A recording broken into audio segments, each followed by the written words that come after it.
Hello, hello. How are you today? I am Gab, the creator and founder of Gab Talks, where mindset matters. I have a little exercise for you guys today. It's called visualization using positive anticipation. When you use visualization of your successes with positive anticipation, your nervous system starts to get used to it. And the idea of succeeding will become easier and easier the more and more you do it over and over again. It's part of the law of attraction concept that the more you visualize your vision boards, the more you attract what you are trying to achieve. And if you do it with positive anticipation, your body, your mind gets more and more used to that being normal. So imagine that you're at next year's New Year's Eve party.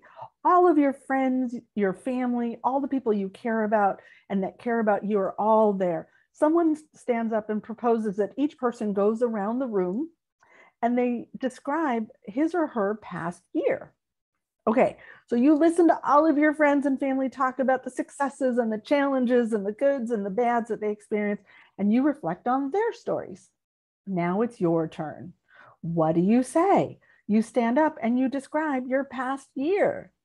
Okay, what was this past year like? What do you think that it's going to be when you get to New Year's Eve? Because see, right now, when I'm recording this, only halfway through the year. It hasn't become New Year's Eve yet.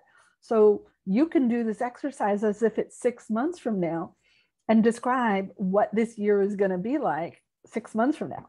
So of course, since it hasn't happened yet, you can also describe your perspective and how you think these events are going to play out that are completely in your control. Therefore, you can choose to make your year a victory celebration, woohoo! Or you can describe something that was the worst, most miserable year of your life, right? So try both and see how it makes you feel. Do it out loud, or if people are around, do it in your head, but out loud is better. How does that make you feel inside when you do that? Because the thing is, good or bad, neither has happened. So feeling both in your mind and in your body, which feeling serves you and which doesn't.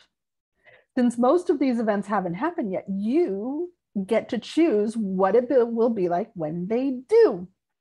Choose to feel good about what's coming. It's more fun and it's a lot less stressful. So what do you guys think of that? I hope that was a very useful tip. I hope you guys give that visualization exercise practice. And once you practice it, you do it more and more and you get used to it and you will start attracting the things that you want to attract to you. All right, you guys, we'll talk to you next time. Toodles.